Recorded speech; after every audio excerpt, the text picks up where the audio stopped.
आपल्या लाडक्या गणपती बाप्पाला द्या उकडीचे मोदक करून, तेही स्वतःच्या हाताने.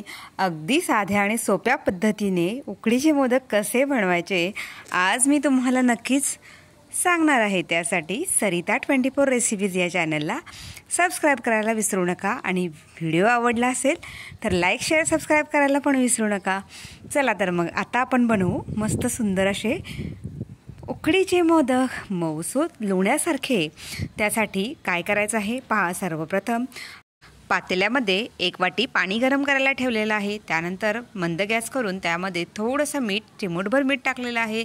त्याचबरोबर आपल्याला 1 ते 2 चमचे तूप घालायचं आहे आणि हे ढवळत झालं की त्यामध्ये मिनिमम 1 वाटी पाऊण वाटी होईल एवढं मी तांदळाचं पीठ घातलेलं आहे. तर तुम्ही जसं पीठ त्यात बसेल त्याप्रमाणे पाऊण वाटी ते 1 वाटी बसवू शकता. यामध्ये कमीत कमी 11 मोदक तयार होतात किंवा तुम्हाला जास्त हवे असतील त्याप्रमाणे प्रमाण हे वाढत जाईल. तर मला फक्त कमी मोदक करायचे होते म्हणून मी थोडेसे 1 वाटीचंच बनवलेलं आहे. आणि पहा इथे आता मी ताटामध्ये ही उकड मी 20 मिनिट झाकून ठेवली होती आणि थंड थोडंसं कोमट असतानाच हे काढायचं आहे. गरम गरमच पाहिजे. ती तुम्हाला जर त्रास होत असेल तर तुम्ही बटाटा ज्या सालनीने करतात तर ते बटाटा स्मॅशरने सुद्धा तुम्ही मळू शकता. पण मी हातानंच मळते कारण आपल्याला हवं तसं ते मळता येईल आणि जेवढं छान मळू तेवढं सुंदर असं ते पीठ तयार होतं. तर लोण्यासारखा मऊ गोळा हवा असेल तर आपल्या हातानेच मळावा आणि हाताला तूप भरपूर लावून घ्यायचं आहे. तर त्यानंतर आपल्याला असं लक्षात येईल की जेव्हा गोळा छान बनतोय आणि पारी नीट बनते तेव्हा हा गोळा बनलेला असतो. पहा तुम्हाला जर त्यामध्ये तूप जरी भरपूर वापरता आलं तर नक्कीच वापरा कारण याच्यामुळे खूप अशी छान चव येते. ज्यांना ह्या उकड बनवताना दूध घालायचं आहे त्यांनी दूध पण घालू शकता, पण मला दूध घालून नको होतं कारण त्याची ओरिजिनल चव जी असते ती खूप अतिशय चवीदार असते. तर पहा इथे मी भरपूर तूप वापरून हा गोळा मळून घेतलेला आहे. तर इकडे तुम्ही जे स्टीमर आहे ते स्टीमर बारीक गरम करायला ठेवू शकता आणि मी इथं मोदकाची चाळण घेतलेली आहे त्यामध्ये तूप लावून घेतलेलं आहे. तर पहा असा गोळा बनलेला पाहिजे. त्याच्यामध्ये आपल्याला कुठलेही बाहेरनं कडा फुटलेला नसायला पाहिजे तेव्हा आपला गोळा नीट बनलेला असतो. तर पारी बनवायची आहे आणि मग त्यामध्ये सारण घालायचं आहे. तर पाकळ्या ह्या हळूहळू आपल्याला बोटाने बनवायच्या आहेत. जर तुम्हाला जमत नसेल तर तुम्ही प्रॅक्टिस करू शकता. प्रॅक्टिसनं आपल्याला सगळ्या गोष्टी जमतात तर ही गोष्ट जमेल. नक्कीच तुम्ही ट्राय करू शकता. तर अशी गोल पारी करून आपल्याला त्या कडा व्यवस्थित आहेत का बघायचं. तर पारी नीट बनलेली आहे, पीठ व्यवस्थित झालेलं आहे आणि आता मी इथं सारणसुद्धा तयार केलेलं आहे कारण भरपूर मोदक करून झाल्यानंतर थोडंसं मोदकाचं मी सारण ठेवलं होतं. तर मी आता साच्यानेसुद्धा करत आहे कारण 1-2 शेप मी हाताने बनवलेले आहेत आणि साच्यानेसुद्धा बनवले आहेत कारण ते दिसायला खूप सुंदर दिसत असतात. त्यामुळे मला त्या साच्याचा वापर करूनसुद्धा आपल्याला मोदक बनवायचे होते म्हणून मी त्या साच्यामध्ये सुद्धा सारण घातलेलं आहे आणि मग हेच पीठ मी बनवलेलं आहे. तर सारण हे तर अतिशय सुंदर आणि सोपी पद्धत आहे. तर काहीच हरकत नाही. तुम्हाला एक आत्मविश्वास येतो आणि स्वतः केलेल्या गोष्टींचा आनंद एक खूप वेगळाच असतो कारण आपण विकतचं आजकालचं नक्कीच मिळतं पण घरात जेव्हा स्वतः बनवत असतो तेव्हा ती बनवण्याची आणि गणपती बाप्पांना खाऊ घालायची ती जी एक आपली वेगळी एक ओढ असते तर ती अनामिक असते आणि बाप्पासुद्धा तो नैवेद्य आवडीनं खात असतो बरं का.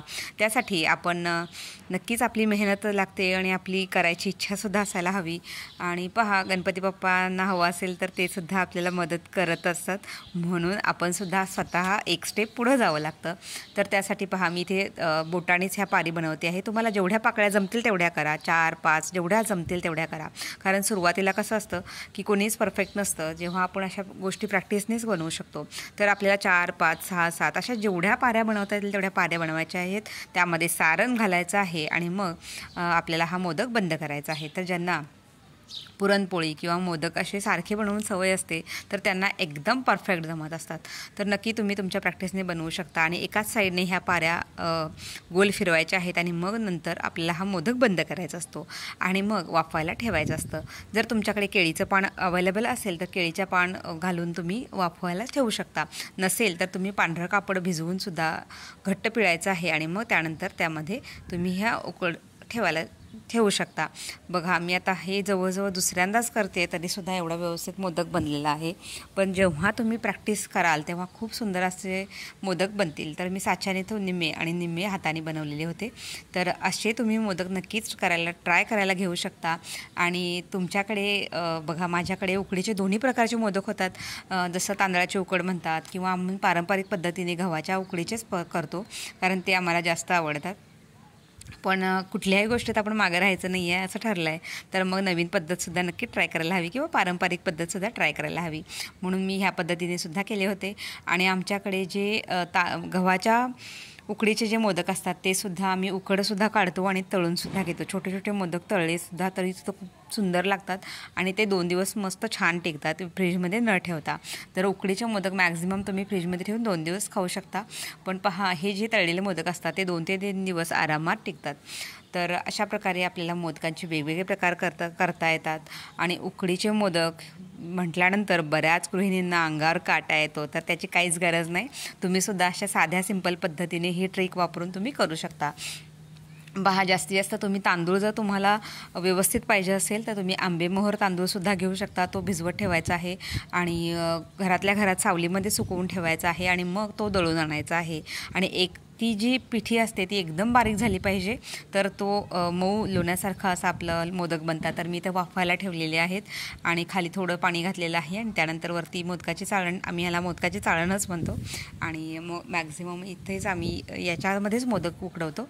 आणि इकडे आता मी ठेवलेला आहे. आणि गॅस सुरुवातीला जेव्हा मी झाकून ठेवलेला आहे तर सुरुवातीला गॅस एकदम मोठा होता. म्हणजे शेवटची 2 ते 3 मिनटं सुरुवातीची आपल्याला मोठा ठेवायचा आहे आणि त्यानंतर एक 10 ते 12 मिनिट आपल्याला बारीक गॅसवर हे आपल्याला उकड काढायचे आहे. कारण काय होतं की तो एक कण आणि कण त्यातला शिजला जातो. त्यामुळे हे मोदक इतके सुंदर बनतात आणि इतके छान शिजतात, तर तुम्ही तोंडात टाकल्या विरघळतील असे सुंदर असे मोदक आपल्याला खायला मिळतात. तर पहा, गणपती बाप्पासाठी आता हा मोदक मी बनवलेला आहे आणि गणपती बाप्पांना नैवेद्यसुद्धा दाखवलेला आहे.